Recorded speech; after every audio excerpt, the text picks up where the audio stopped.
melhor investimento. A Luciana trabalha com fundos e deve até saber qual é o exemplo que eu vou usar, que é o do Peter Lynch, né? Que é um baita de um gestor. Ele escreveu aquele livro... Como é que é o nome do livro mesmo? É o... One Way Up to Wall Street. Em português é O Jeito Peter Lynch de Investir. Exatamente. Ele gravou um Primocast sobre esse livro já. Mas o interessante é que o Peter Lynch, ele conseguiu uma baita de uma rentabilidade. Entre 77 e 90, ele fez 29,2% ao ano. Então, quem entregava em 77 $100 mil na mão do Peter Lynch, poderia tirar, em 90, 2,8 milhão. Muita coisa, né? Esperava. Só que você vai pegar o retrato dos cotistas, a maior parte das pessoas que acharam esse baita veículo de investimento, o pessoal deve dar louca aqui, Luciano, indica o fundo que vai ser o Peter Lynch brasileiro. A maior parte perdeu dinheiro, porque o cara não tinha esse aspecto comportamental. O que ele fazia? Ele não conhecia o Peter Lynch. Quando ouvia falar do Peter Lynch era quando o mercado tinha bombado, tinha subido, sei lá, 40%. Ia lá, investia no fundo. Aí, um tempo depois, o fundo caía 30%, que era um fundo cheio de participação em empresas, né? Muito volátil. O cara não aguentava aquela queda e retirava. E talvez ele até aguentasse psicologicamente, se fosse só parte do patrimônio investido. Mas como ele não usava diversificação, ele botou tudo no fundo. E aí, quando o fundo cai 30%, muitas vezes não é uma queda descolada do mundo real, igual no passado. A bolsa não caiu quase 50% porque o mundo estava cor-de-rosa. Enquanto a bolsa caiu 50%, a gente teve pessoas ficando desempregadas, tivemos negócios quebrando. Então teve o cara que entendia o que você falou. Eu não posso vender agora. Só que ele foi obrigado a vender. Justamente porque ele não tinha pensado primeiro, naquele começo que a gente falou, uma reserva de emergência, né, de no mínimo 3 meses, como você falou, possivelmente 6, talvez 12, como o Thiago fez, e ele não tinha uma diversificação em coisas que subiram enquanto o fundo caía. Eu fiquei muito tranquilo ano passado para tomar decisões, e eu tomei uma decisão extremamente arrojada para o meu histórico, que foi levar minha alocação de Bitcoin, que era um negócio próximo de 5%, para 20%. Foi muita coisa. E com todo mundo falando, inclusive alunos meus de turmas anteriores, colocando no grupo global lá, Bruno, você estava errado sobre o Bitcoin. Ele tinha caído de preço, né? Ele falou, não é uma reserva de valor, olha só o quanto caiu. Eu falei, olha, não quer dizer que ele não é volátil, Aí mas você eu foi acho lá que vai e voltar a resolveu subir. comprar um por dia. Aí eu fui comprando entre Nas palavras do meu pai. 0,5 e 1 Bitcoin. Nas palavras do meu pai, você viu o Bruno? Tá comprando Bitcoin igual pão na padaria. Não, eu fui comprando por conta disso. Doido. Era o resto da palavra, da frase. Tinha caído bastante. Eu falei, vou levar de volta pra 5%. E o preço do Bitcoin de lado um tempão. Aí eu lembrando lá, não que eu use tanto a análise técnica, mas eu dei uma estudada. Eu falei, nossa, essa ausência de volatilidade uma hora vai gerar uma explosão de volatilidade. Pode ser pra cima ou pra baixo. Se for pra baixo, que é a pior coisa que pode acontecer é se aumentar a alocação. Eu vou perder esses 20%. Talvez o Bitcoin chegue a 0. Vai me machucar?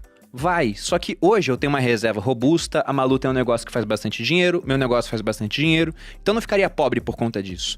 Agora, se esse negócio sair de onde tá, que era tava na época uns 40 mil, e realmente disparar pra cima, aí eu faço o meu nome, né?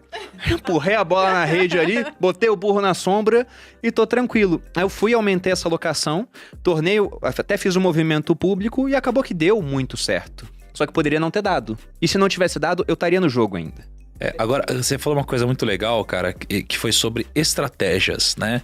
E sobre como você mudou uma estratégia sua. Que você antes tinha 5% e foi pra 20% e a sua turma falou, pô, mas como assim, né? Tá doido. E realmente o mundo, em termos de princípios, né? Existem algumas coisas interessantes a se notar. Os princípios, eles se aplicam a tudo. Não só aos investimentos, né? Então, é como o princípio do tempo, né? Não dá pra uma semente virar numa árvore do dia pra noite. Não dá pra uma criança nascer em menos de X meses, né? E um dos princípios que eu acredito... Acho que 9. Não, que eu ia pior falar que que tem dá. gente que às vezes nasce Às vezes dá mais... 5, entendi. 6, 7, né?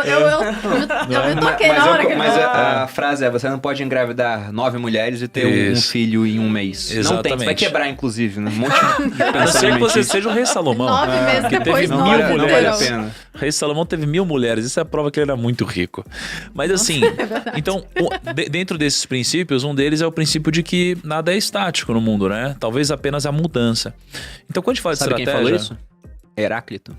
Heráclito? Aí ele falava puxa isso. Heráclito da nada, prateleira. Heráclito. Veja Heráclito aqui. Caraca, massa.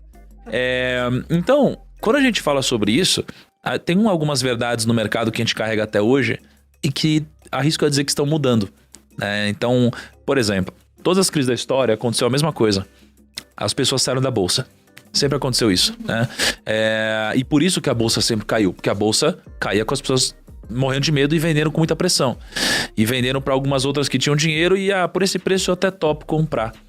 Mas durante o Covid aconteceu uma coisa que não aconteceu, acho, que em nenhum lugar do mundo. Só aconteceu no Brasil. Porque a nossa bolsa caiu 50%, e se você puxar todas as crises da história do Brasil, as pessoas saíram da bolsa. E essa foi a única crise da nossa história em que a bolsa caiu 50% e o número de investidores pessoa física aumentou. Então o que a gente está vendo aqui? Que talvez aquela história de tempos em tempos vai ter uma crise, vai ser uma puta oportunidade para comprar, etc. Talvez isso já não exista mais. Concordo que isso aqui virou algo óbvio. Tem uma crise, é só comprar. Compra o som dos trovões, venda o som dos violinos. Espero que continue acontecendo, entre aspas, como investidor. Como educador, prefiro que não. Porque como investidor, isso daqui geralmente me dá um ponto de entrada. Mas qual que é o ponto? A gente precisa estar preparado como investidor para aceitar que isso daí pode mudar. Porque durante o Covid, a bolsa caiu porque o investidor gringo saiu daqui. Teve uma pressão vendedora muito forte, né? Mas os investidores pessoas físicas ganharam dinheiro. Então, assim, quando a gente olha para isso, cara, temos que saber que a estratégia tem que mudar. Porque senão ela vai parar de dar certo em algum momento. E tem Entende? um grande questionamento também se essas recuperações rápidas que são motivadas por bancos centrais no mundo jogando dinheiro muito rápido nas economias e com muito volume, se ela é sustentável no longo prazo, né? Se eles sempre vão conseguir fazer isso de novo, se os juros já não estão baixos demais, que é esse questionamento de fato de se a recuperação seria tão rápido em crises futuras. A gente não sabe, né? Agora, eu gosto muito, eu falei aqui um pouco do dólar, do ouro, você trouxe o Taleb aqui no começo, sou muito fã também, da gente ter essa tríade na nossa carteira, né? Dos investimentos que são robustos, que é como a reserva de emergência que a gente começou falando aqui, que assim, no choque ele não balança, é o título público e tudo mais, que até balançou um pouquinho na última crise, mas foi pouquinho. Você ter ali o frágil, porque o frágil, na hora que vem a crise, ele sofre, porém é onde você tem o maior potencial de retorno, mas você ter o antifrágil, que é o que ganha na crise, como aconteceu com o dólar e o ouro, pelo menos um pouquinho. Que aí você fica com essa composição aí dos três, e isso carregando sempre. As pessoas têm uma mania de querer desmontar o antifrágil na hora que tá tudo bem, desmontar o frágil na hora que tá tudo ruim. Não, deixa os três ali que te dá tranquilidade. Você só conseguiu fazer o que você fez com cripto porque você sabia que você tinha o robusto também na sua carteira, né? Então acho que a gente fazer isso. E sim, eu concordo que a gente tem que estar sempre preparado para mudar. Quando eu falo da minha alocação estrutural, uma coisa que eu tenho isso, mas eu posso mudar a qualquer momento. Se o juro cair mais, ou se o juro subir, talvez eu mude um pouco, mas tem que ter algo a você seguir, né? Eu acho que para as pessoas normais que estão nos acompanhando, que não são necessariamente investidores profissionais, tem uma disciplina, uns percentuais e siga, né?